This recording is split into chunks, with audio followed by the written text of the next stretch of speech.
Boa noite a todos, fala galera do canal São Paulo FC Raiz, como vocês estão, meus amigos e minhas amigas? Uma boa noite passando aqui para falar um pouco desse pós-jogo. São Paulo 1, Cruzeiro também, um que terminou no Morumbi mais cedo, né, agora na parte da tarde. Mas eu tinha que gravar esse vídeo. Antes de mais nada, peço para vocês, quem não for inscrito, se inscreve no canal, deixa o like, curta o vídeo, comente, compartilha e bora aqui para mais um pós-jogo, aonde no Morumbi o São Paulo fez o papelão, a vergonha de empatar com o Cruzeiro. Minha gente, vamos lá. Falando de campeonato brasileiro, a gente sabe que é um campeonato desafiador, que é um campeonato que exige muito dos times, né? São 38 rodadas e o São Paulo conseguiu a proeza de empatar os 3 primeiros jogos, ou seja, de 9 pontos que a gente disputou, a gente conquistou apenas 3, um aproveitamento ridículo. Um aproveitamento de 30% dos pontos. Mais ou menos isso, né? E assim, hoje ficou claro. Todo mundo sabe que eu apoio o trabalho do Zubeldia, mas eu acho que eu já estou começando a mudar o meu conceito. Sabe por quê? Porque eu estou pegando implicância com ele. Uma implicância assim, com argumentos, porque ele não coloca o Rian Francisco para jogar. E eu não consigo entender.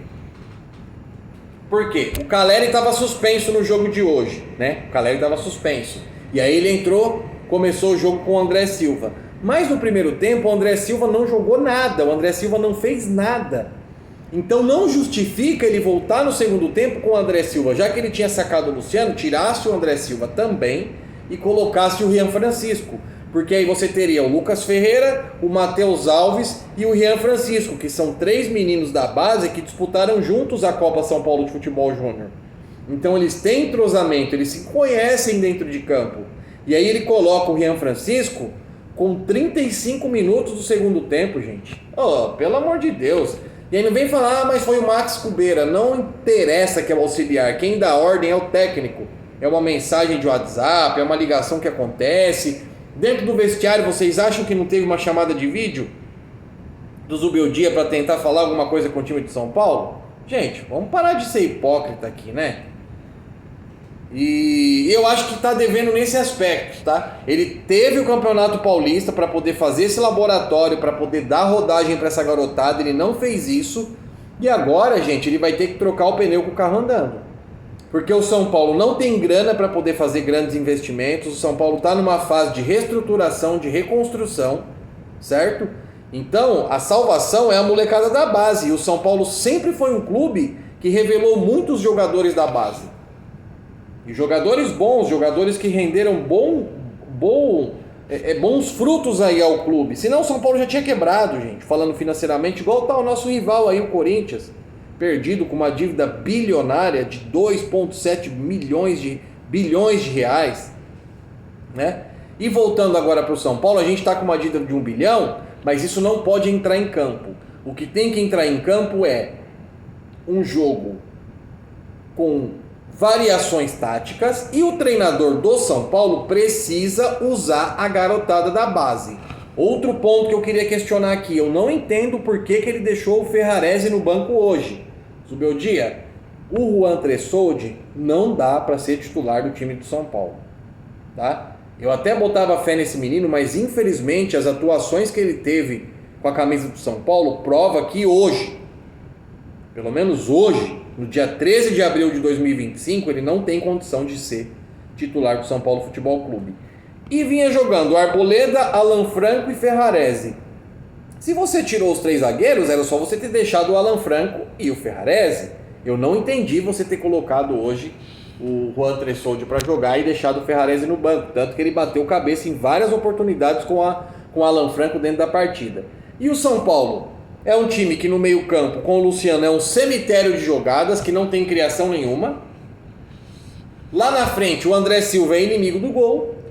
Tem muita torcedor modinha que reclama do Jonathan Caleri, que tá assim numa má fase, mas ele não dá para colocar André Silva e Jonathan Caleri na mesma prateleira. O Jonathan Caleri joga muito mais bola, ele incomoda o zagueiro, ele faz pivô, ele ajuda o time na recomposição, na marcação. Hoje eu não vi o narrador falar do nome do André Silva no primeiro tempo e nem no segundo, até ele ser substituído. Então assim, se o Caleri não pode ter condições de jogo por alguma lesão ou por um cartão que ele venha receber e tenha que cumprir a suspensão, o Rian Francisco precisa começar a ser a sua primeira opção. Você tem que dar rodagem para esse menino, porque senão, Zubeldia, você vai pegar a sua maleta e vai para Argentina e vai pro raio que o parta, vá pra puta que pariu, porque no São Paulo Futebol Clube a base sempre foi o coração do time, sempre foi a salvação, tá? Então comece a usar mais a base do São Paulo. Foi vergonhoso você empatar contra o Cruzeiro no Morumbi, ou seja, dentro de casa. A gente já teve aquele vexame de empatar com o Sport, agora a gente empatou com o Cruzeiro. O Sport não ganhou nenhum jogo ainda, ele empatou com o São Paulo, perdeu do Palmeiras, perdeu do Vasco. Agora com o São Paulo ele conseguiu arrancar um empate em pleno Morumbi. É algo de se pensar. E aí, se for para trocar o comando técnico, eu sou totalmente contra o Dorival Júnior, tá? Eu sou a favor de chamar o Hernan Crespo, ou revira o mercado, ou dar uma oportunidade pro Alan Barcelos da base, se vira. Mas Dorival Júnior não. Tem notícias rolando na internet aí que ele pediu 3 milhões de reais para treinar o São Paulo Futebol Clube ou Dorival Júnior. Vá pra puta que pariu, velho. Ah, pelo amor de Deus, né, cara? Você pedir 3 milhões de reais para treinar o São Paulo, um treinador igual você que fez o vexame que fez na seleção brasileira, vá pro raio que o parta. Se eu fizesse parte da comissão técnica da diretoria do São Paulo, Dorival, você, para entrar no Morumbi, você tinha que pagar ingresso, que você foi um ingrato. Você montou o elenco ano passado e deu um pé na bunda do São Paulo para ir realizar seu sonho. Não era seu sonho ser técnico da seleção brasileira? Então agora você pega seu sonho e vá pra puta que pariu com ele. Porque se eu sou a diretoria do São Paulo, você, para entrar no Morumbi a partir de hoje, você pagaria ingresso. Essa é a minha opinião. Dos que estão disponíveis no mercado hoje, ou o Hernan Crespo, que é a primeira opção, ou, sinceramente, bom, eu queria o Vanderlei Luxemburgo, né? Eu queria ter esse prazer de ver o Vanderlei Luxemburgo treinando o São Paulo um dia. Eu, Bruno, eu gostaria de ver. Mas se a diretoria do São Paulo não contratar o Hernan Crespo e não pensar no Vanderlei Luxemburgo, que eu acho que é um cara experiente, que olha para a base e é malandro da bola, que seja então o Fernando Diniz, alguma coisa precisa acontecer. Alguém que olhe para a base com mais carinho, porque o Zubeldia tá pisando na bola e a gente já tá cansado também aqui de tentar mostrar pontos importantes no trabalho dele, porque ele não se ajuda, ele não usa a base, ele não se ajuda.